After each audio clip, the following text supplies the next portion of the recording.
अस्सलाम वालेकुम dear student, practical coaching से मैं आप लोग की खिदमत में हाजिर हूँ। इससे पहले लेक्चर यानी लेक्चर नंबर 10 में हमने डी ब्रोगली वेव इक्वेशन या डी ब्रोगली हाइपोथेसिस या डी ब्रोगली थ्योरी के बारे में डिस्कस किया था। डी ब्रोगली ने किसी भी पार्टिकल के लिए एक इक्वेशन को डिराइव किया था, यानी किसी भी इक्वेशन का जो वेवलेंथ है, जो लैम्डा है, उनको फाइंड करने के लिए उसने एक इक्वेशन को डिराइव किया था।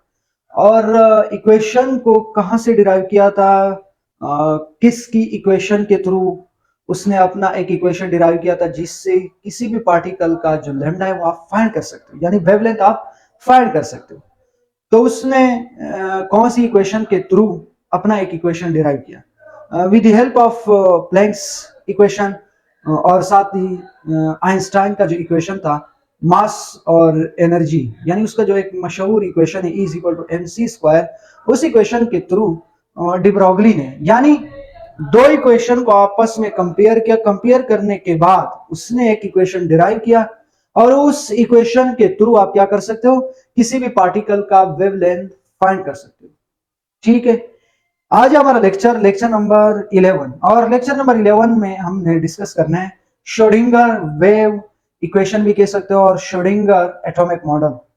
लेकिन इसका वेव इक्वेशन भी है जो कि आपकी सिलेबस में नहीं है, आगे बीएससी यानी फिजिक्स में वहां पे इसका जो इक्वेशन है उस इक्वेशन को वहां पे हम डिराइव करते हैं। वेव फंक्शन वहां पर है, और साथ ही वेव इक्वेशन है। जैसा कि डी ब्रोगली ने एक इक्वेशन डिराइव किया था, इस तरीके से श्रोडिंगर का भी है। ठीक है, लेकिन आपकी सिलेबस में नहीं है क्योंकि वो फिजिक्स से रिलेटेड है। आपको पता है कि फिजिक्स और केमिस्ट्री ये दोनों जो सब्जेक्ट है वो एक दूसरे के साथ, फॉर एग्जांपल दोनों का जो कंपैरिजन है, आपने देखा होगा कि फर्स्ट ईयर में आपने केमिस्ट्री में पढ़ा होगा और साथ ही सेकेंड ईयर में आप उसको फिजिक्स में स्टडी करते हो। ठीक है, तो इस तरीके से ये जो टॉपिक है ये है फिजिक्स का, लेकिन केमिस्ट्री में कहां से आ गया? केमिस्ट्री में इसलिए आया क्योंकि हमने इलेक्ट्रॉन के बारे में डिस्कस करना है। ठीक है, हमने ऑर्बिटल्स के बारे में डिस्कस करना है, हमने सब एनर्जी लेवल के बारे में डिस्कस करना है, लेकिन यहां पे उस फंक्शन को, वेव फंक्शन को डिराइव नहीं करने। ठीक है, श्रोडिंगर, सबसे पहले इसका इंट्रोडक्शन है इन 1926 यानी 1926, Irwin Schrodinger, an Australian physicist. ये ऑस्ट्रेलिया का एक फिजिस्ट था, फिजिक्स में माहिर था। Schrodinger model is just an improvement of Bohr atomic model. इसने बोहर एटॉमिक मॉडल में इंप्रूवमेंट किया।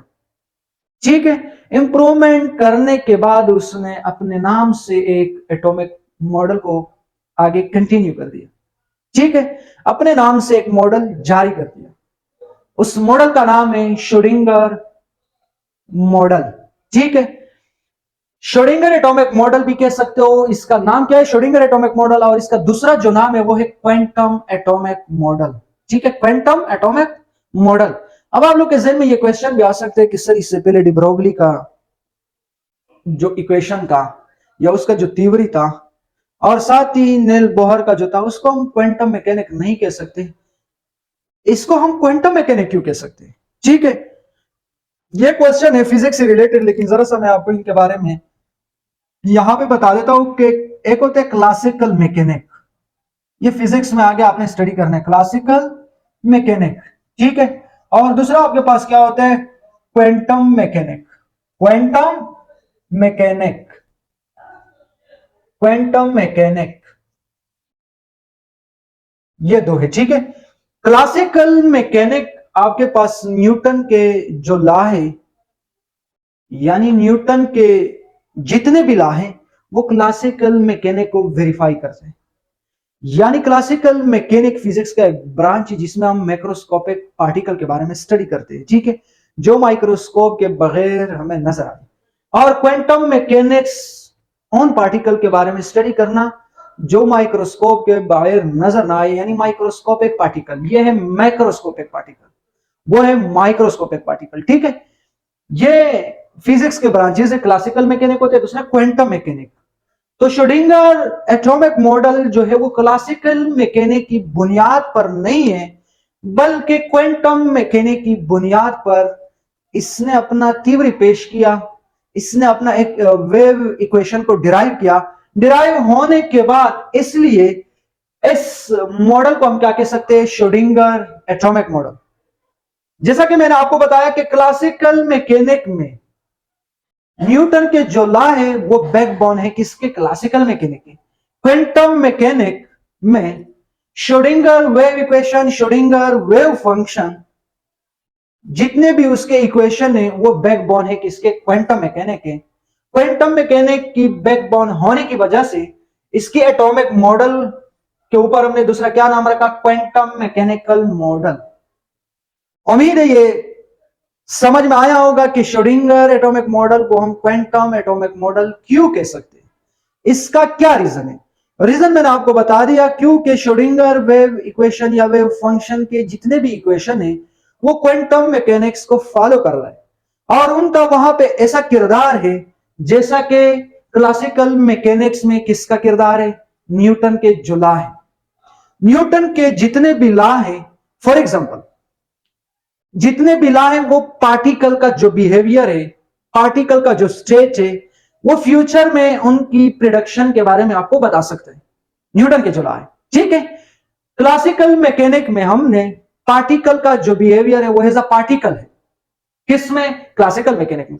क्वांटम मैकेनिक में पार्टिकल का जो बिहेवियर है वो पार्टिकल नहीं, पार्टिकल का बिहेवियर एज अ वेव हमने डिस्कस करना है, ठीक है। उनका जो बिहेवियर है वो एज अ वेव, यहां पे हमने उसको डिस्कस करना है, और पार्टिकल का जो बिहेवियर है एज अ पार्टिकल हमने डिस्कस करना है क्लासिकल मैकेनिक्स में, ठीक है। श्रोडिंगर एटॉमिक मॉडल को हमने क्वांटम मैकेनिक्स में क्यों रखा और यहां पे बैकबोन की तरह कैसे रूल प्ले करते हैं, इसका यहां पे किरदार क्यों है, इसका हम बैकबोन क्यों कहते हैं कि क्वांटम मैकेनिक का बैकबोन है श्रोडिंगर वेव इक्वेशन या श्रोडिंगर एटॉमिक मॉडल।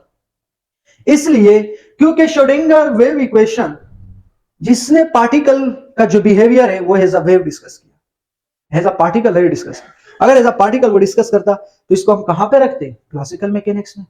उसने एज अ पार्टिकल उसका बिहेवियर स्टडी नहीं किया, पार्टिकल का बिहेवियर एज अ वेव उसने डिस्कस किया, उसके लिए इक्वेशन को डिराइव किया, उसके लिए वेव फंक्शन को भी डिराइव किया, और जब डिराइव किया, डिराइव करने के बाद इस बुनियाद पर हम श्रोडिंगर एटॉमिक मॉडल को क्वांटम एटॉमिक मॉडल कह सकते हैं। यही रीजन है। अच्छा, श्रोडिंगर एटॉमिक मॉडल किस चीज के बारे में हमें बता सकते हैं? फॉर एग्जांपल नंबर 1, इसका जो पोस्टुलेट है एटॉमिक मॉडल का, क्योंकि यहां पे सिर्फ हमने इसका जो मॉडल है उनको डिस्कस करना है, उनका जो वेव फंक्शन है, वेव का जो इक्वेशन है उसको यहां पे हमने डिराइव नहीं करना है, ठीक है, क्योंकि वो आपकी सिलेबस में नहीं है। पोस्टुलेट नंबर 1 क्या कह रहे हैं? The quantum mechanical model. अच्छा, इसके बारे में मैंने तो बता दिया कि क्वांटम मैकेनिकल मॉडल इसको हम क्यों कह सकते हैं, ठीक है। Determine that electron can be found in various location around the nucleus. He found electron are in orbit as an electron cloud. ये क्या कह रहे हैं कि क्वांटम मैकेनिकल मॉडल इलेक्ट्रॉन को डिफरेंट लोकेशन न्यूक्लियस के अराउंड आपको बता सकते हैं, आपको उनकी प्रोबेबिलिटी के बारे में बता सकते हैं। यानी आपको फॉर एग्जांपल अगर श्रोडिंगर का जो इक्वेशन है उस इक्वेशन के थ्रू न्यूक्लियस के अराउंड जो इलेक्ट्रॉन है उस इलेक्ट्रॉन को आप फाइंड कर सकते हो, ठीक है। उसके इम्कानात मैक्सिमम चांसेस है। किसने कहा? ये श्रोडिंगर ने कहा। श्रोडिंगर ने कहा कि न्यूक्लियस के अराउंड इलेक्ट्रॉन का पूरा एक क्लाउड मौजूद है, बादल नुमा। क्लाउड किस चीज को कहते हैं? फॉर एग्जाम्पल बारिश का जो क्लाउड होता है, बारिश का जब मौसम होता है तो क्लाउड बनता है, ठीक है, बादल बनते हैं। यहां पे क्या होता है कि एटम के अराउंड, एटम फॉर एग्जांपल ये न्यूक्लियस है, इसके अराउंड ये पूरा आपके पास फॉर एग्जांपल एक शेल है, तो ये पूरा एक क्लाउड बना हुआ है। क्लाउड का क्या मतलब है? बादल नुमा, ठीक है। ये पूरा ये इलेक्ट्रॉन का क्लाउड है, ठीक है। ये किसने कहा था? श्रोडिंगर ने कहा था। श्रोडिंगर ने हमें इलेक्ट्रॉन की जो प्रोबेबिलिटी है, इलेक्ट्रॉन को फाइंड करने का जो मैक्सिमम चांसेस है, वो हमें किसने बताया है? Schrodinger wave equation, Schrodinger wave function ने हमें बताया है, ठीक है।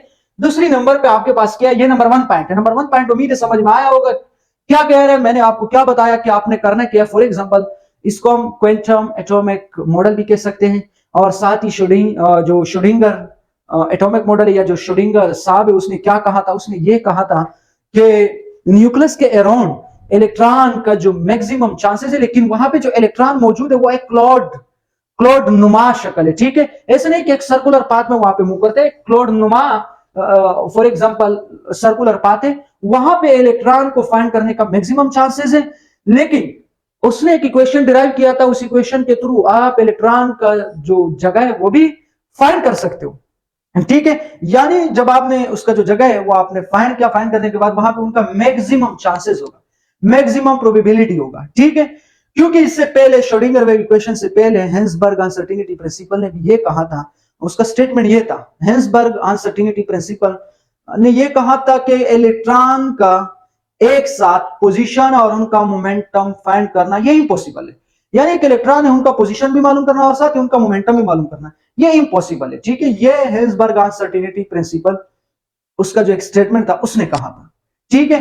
क्योंकि अगर आप मोमेंटम फाइंड करना चाहते हो, मोमेंटम उस वक्त होगा जब ये एग्जांपल मोशन की हालत में होगा, जब मोशन की हालत में नहीं होगा तो मोमेंटम जीरो। जब मोमेंटम आप फाइंड कर देते हो तो वो बार बार अपना पोजीशन चेंज कर देते हैं। तो इसकी वजह से हेंसबर्ग अनसर्टेनिटी प्रिंसिपल ने क्या कहा था, एक ही वक्त में आप इलेक्ट्रॉन का पोजीशन और इलेक्ट्रॉन का मोमेंटम फाइंड नहीं कर सकते। ये हेंसबर्ग अनसर्टेनिटी प्रिंसिपल ने कहा था, ठीक है, उसने अपने स्टेटमेंट में कहा था, ठीक है। अब पॉइंट नंबर 1 समझ में आया होगा। अब point number 2, each energy subshell in an orbit have different shape which determine the presence of electron। ये क्या कह रहे हैं, इसमें कह रहे हैं कि फॉर एग्जांपल आपके पास शेल है, यानी के शेल है, उसके अंदर ऑर्बिट है, के शेल के अंदर क्या है, ऑर्बिट है। कौन से ऑर्बिट नहीं बल्कि सॉरी ऑर्बिटल्स है, सब एनर्जी लेवल है। इसका क्या मतलब है, एस पी डी और एफ, एस पी डी और एफ, इसको हम क्या कह सकते हैं, सब एनर्जी लेवल या ऑर्बिटल्स हम इसको कह सकते हैं। इस ऑर्बिटल्स के बारे में हमें किसने बताया था, श्रोडिंगर ने बताया, ठीक है। क्योंकि नील बोर ने हमें यह बताया कि आपने करना क्या है कि लाइट को पास करना है प्रिज्म से, वो 7 कलर के अंदर डिवाइड होते हैं। ये जो 7 कलर के अंदर डिवाइड हुआ इसका मतलब है 7 शेल, बस उसने सिर्फ शेल के बारे में बताया था। सब शेल या सब एनर्जी लेवल या ऑर्बिटल्स के बारे में हमें किसने बताया, श्रोडिंगर ने हमें बताया। श्रोडिंगर ने यह कहा कि वहां पे जो व्हाइट लाइट 7 कलर के अंदर डिवाइड हुआ, डिवाइड होने के बाद वहां पे आपने एक कलर को उठाना और वो उसको एक स्पेक्ट्रोमीटर से पास करना है। पास करने के बाद वो मजीद 4 फाइन लाइन में डिवाइड होता है। डिवाइड होने की वजह से उनको हम क्या कह सकते हैं कि ये मजीद शेल के अंदर 4 ऑर्बिटल्स भी है, 4 सब एनर्जी लेवल भी है, जिसका नाम है एस पी डी और एफ, ठीक है। इसने क्या कहा था, पॉइंट नंबर 2 में कह रहे कि के शेल के जितने भी ऑर्बिटल्स है उनका जो एनर्जी है वो चेंज होगा, किससे, एल शेल से। क्योंकि एल में भी एस पी डी और एफ जितने भी ऑर्बिटल्स है या जितने भी सब एनर्जी लेवल है वो के में भी आ सकते हैं, उनका उनका उससे चेंज होगा, ठीक है। तो इस पॉइंट में यह बता रहा है, और उनके जो शेप है वो भी डिफरेंट होंगे। शेप के बारे में ये तीसरा पॉइंट है, यहां पे हमने डिस्कस करना है, ठीक है। Point number 3, different sub shell of orbitals या of orbital are orbitals name as SPD and F with different shape as spherical, p is dumbbell and d is double dumbbell shape। S का shape कैसे, for example ये आपके पास, अच्छा S का shape में यहां पे बता देता हूं, एस का शेप कैसे होता है, स्फेरिकल होता है, ठीक है। ये स्फेरिकल, ये किसका शेप है, एस का। और आपके पास पी का शेप कैसे होता है, डम्बल। डम्बल आपने देखा होगा जो जिम होता है वहां पे जो एक्सरसाइज के लिए, फॉर एग्जांपल डम्बल, ऐसे डम्बल एक्सरसाइज करने के लिए वहां पे होते हैं, ठीक है, उसके थ्रू आप एक्सरसाइज कर सकते हो, उसको क्या कहते हैं, डम्बल, ठीक है। ये डम्बल है। और डबल डम्बल का मतलब ये है कि ये डी का है, डबल डम्बल, यानी D X Y, D X Z. D के अंदर टोटल कितने ऑर्बिटल्स होते हैं, 5 ऑर्बिटल्स होते हैं, ठीक है। D X, D Y, D X Z, ठीक है। इस तरीके से टोटल इनके 5 नाम है। जैसा पी के अंदर कितने ऑर्बिटल्स है, P X, P Y, P Z, ठीक है। तो इसका शेप डबल डम्बल है और इसका शेप डम्बल, और इसका जो है वो स्फेरिकल है। अगर आप क्वेश्चन करें कि सर एफ का कॉम्प्लिकेटेड है, एफ का क्या है, कॉम्प्लिकेटेड है, वो आपकी सिलेबस में भी नहीं है, वो आगे आपने डिस्कस करना है, ठीक है, बीएससी लेवल पर, ठीक है। ये था पॉइंट नंबर 3। क्या कह रहे हैं कि डिफरेंट सब शेल या ऑर्बिटल्स का जो नेम है वो भी डिफरेंट है, एसपीडीएफ, और डिफरेंट नाम होने की वजह से उसके जो शेप है वो भी डिफरेंट है एक दूसरे से, और उसका एनर्जी भी डिफरेंट होगा। वो शेल के ऊपर डिपेंड करते हैं, कौन सा शेल है, 5वां है, छठा है, तीसरा है, दूसरा है, ठीक है, उनके ऊपर डिपेंड करते हैं, उनके अंदर जो ऑर्बिटल है वो शेल के ऊपर डिपेंड करते हैं, ठीक है। ये पॉइंट नंबर 3 है, 4 है, sorry. The number and kind of atomic orbitals depend on the energy सर्व्ड शेल। यहां पे क्या कह रहे हैं, number and kind of atomic orbitals. For example atomic orbitals जो है उनके जो अकसाम है वो किसके ऊपर डिपेंड करते हैं, depend on the energy sub shell के ऊपर डिपेंड करते हैं कि ये कौन सा शेल है, के शेल में कितने ऑर्बिटल्स है, तो उसका एनर्जी कम होगा या ज्यादा होगा, वो के शेल की वजह से आपको पता चल सकता है। अगर वहां पे एल शेल के अंदर इलेक्ट्रॉन है या एम के अंदर है, उनका एनर्जी किससे अलग होगा, एल से, के से उनका अलग होगा, ठीक है। ये उन शेलों के ऊपर डिपेंड करता है जिस शेल के अंदर ये ऑर्बिटल्स होते हैं। एस क्या है, फॉर एग्जांपल एल के अंदर भी ये ऑर्बिटल हो सकते हैं, पी के अंदर सॉरी एल के अंदर भी हो सकते हैं, एम के अंदर भी हो सकते हैं, पी के अंदर भी हो सकते हैं, ठीक है। यानी पी के अंदर ऑर्बिटल जो है उनका जो एनर्जी है वो चेंज हो सकते हैं, किससे, एल शेल से, एल ऑर्बिटल से, ठीक है।